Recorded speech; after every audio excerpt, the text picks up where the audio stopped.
Qu'est-ce que tu évoques le mot corruption, par exemple? Est-ce que tu as une vision globale de tous les sens que peut avoir le mot corruption? Ou bien est-ce que tu as une vision très, très pointue, mais sur un point précis, mais pas global? Dans ton esprit, corruption, ça renvoie à quoi? Quelqu'un qui est corrompu. Corruption,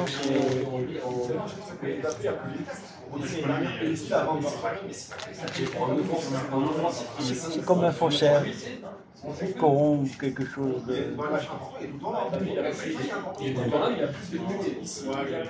Ça s'applique à quoi? Qu'est-ce qui est corrompu, par exemple? Qu'est-ce qui peut être corrompu?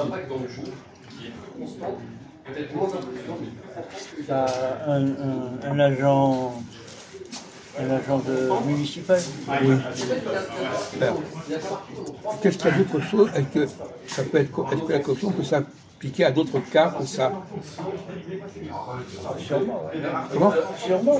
Non, mais d'autres cas que le cas d'une personne. Est-ce qu'il y a des gens qui sont corrompus? Non, il y a un produit. Un produit peut être corrompu. Ah oui, un produit peut être corrompu. Périmé, corrompu. Oui. Est-ce qu'une langue peut être corrompue? Non, une langue, c'est difficilement. Pourquoi elle est difficilement corrompue, une langue? Tiens, ça me désencante. Elle a ses gardiens, elle a ses... C'est très optimiste, mon pauvre ami. Très optimiste.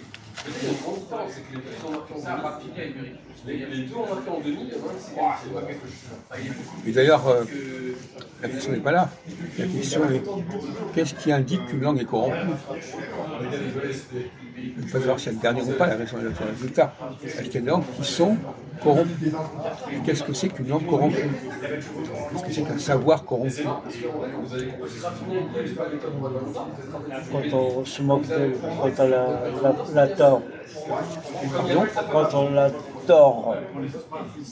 Oui. On se moque d'elle. Non, mais on la tord, ça veut dire quoi on la tord? On lui fait mélanger des mots étrangers. Oui. On lui colle des mots étrangers, alors qu'elle a ses propres mots. Oui. Mais bon, quand tu penses au lexique, au vocabulaire, mais dans sa construction même, dans sa grammaire, est-ce qu'elle peut être corrompue? Parce que là, tu parles de mots qui pourraient venir, effectivement. Mais, alors d'ailleurs, entre parenthèses, quand il y a des mots étrangers qui arrivent, qu'est-ce que ça peut provoquer comme problème? Ça dénature la langue. Pourquoi? Alors justement, pourquoi est-ce que ça dénature la langue? Comment? Je suis pas sûr d'avoir compris ce que tu voulais dire, mon vieux. Comment? Donc, si je comprends bien ce que tu es en train de dire, mais... Non. Tu veux dire que s'il y a des mots étrangers, c'est une corruption. Mais en quoi les mots étrangers peuvent corrompre l'ensemble de la langue? Parce qu'elle prend la place du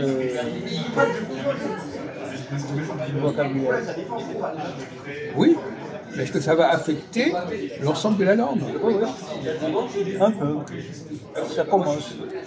Comment? La corruption commence. Je n'ai pas compris. C'est comme... ça commence, la corruption est déjà acquise. Bon, alors donne-moi un exemple de corruption dans une langue que tu connais. Par exemple, le kabyle. Oui, alors. Il y a une langue, il y en a qui la parlent en lui rajoutant des mots, alors que la langue, elle a déjà ses propres mots. Oui, tu comprends. Pour la faire... Oui, d'accord. Mais est-ce que ça c'est pour la ridiculiser. Périphérique, ça. Périphérique. Est-ce qu'il y a des choses dans le kabyle qui ont été transformées, qui ont été perdues, qui ont été... Ah oui, ouais. Ouais, ils font de la recherche là. Comment? Il y a de la recherche, ils font de la recherche pour récupérer les mots perdus ou oubliés.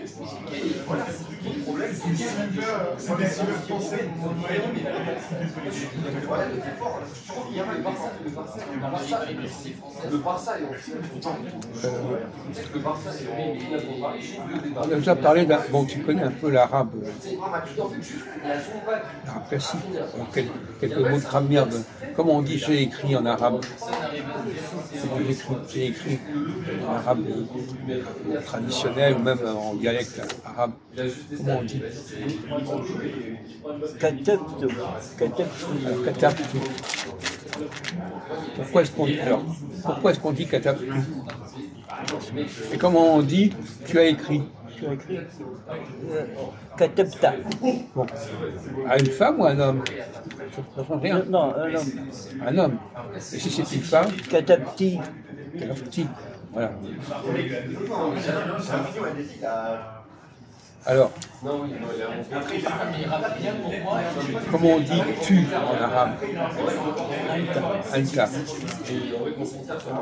Et pour une femme? Anti. Et moi? Ana. Anna. Féminin, Comment? Féminin, anti. Anti? Tu as dit que c'était tu. C'est Non. moi? Anti, c'est toi? C'est quoi ça Anna, c'est moi. Anna. La femme, elle dit aussi Anna? Non, Anna c'est... Ouais, la femme dit Anna. Bah tu vois. Donc c'est tu. Alors, Non, quand on désigne anti. oui, ça c'est d'accord, mais tu l'as déjà dit ça. Je répète un truc que tu as déjà dit. Alors, est-ce que c'est normal que ce soit comme ça? Est-ce qu'il y a une corruption dans cette situation? Est-ce que tu vois une anomalie dans cette situation? Voilà. Est-ce qu'il y a quelque chose qui ne va pas? Là, on est dans la corruption, on n'est pas dans le mot étranger qui peuvent changer quelque chose.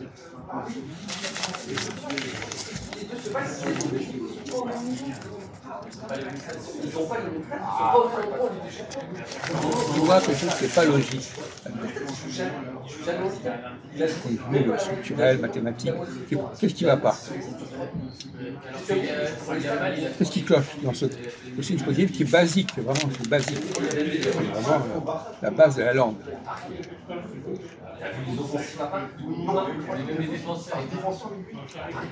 Qu'est-ce qu'il faudrait corriger là? Forcément, il y a une dispute.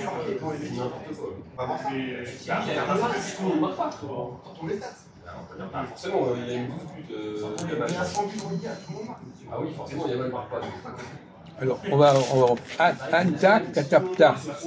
Anti Katapti, c'est correct, ça fonctionne. Mais Anna Kataptu, qu'est-ce qui ne va pas?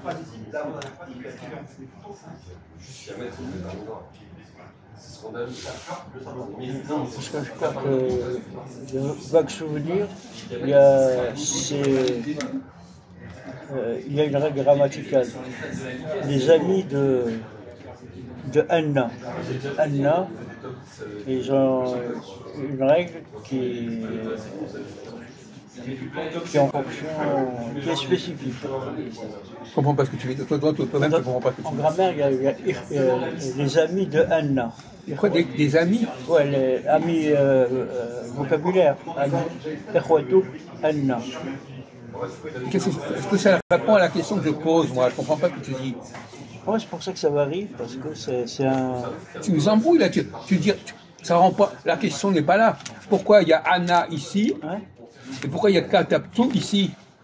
Oui, il y a une règle de grammaire. Non, il n'y a pas de règle de grammaire, ça tient pas debout.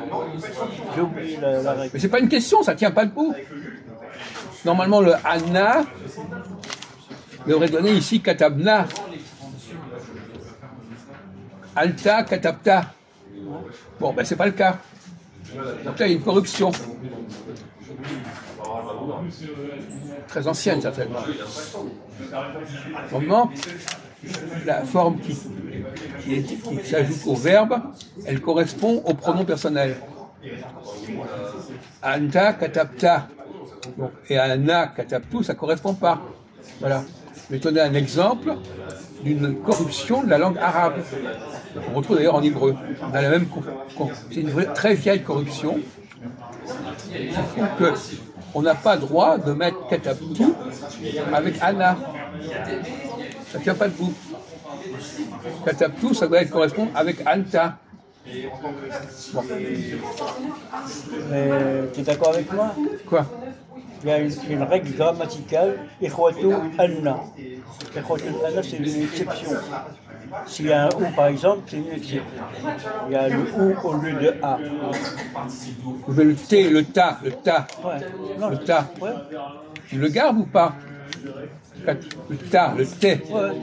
Alors le t, c'est la deuxième personne, c'est pas la première personne. La première personne, c'est le n. La deuxième personne, c'est le ta. Bon. Alors ça, tu corriges ou pas?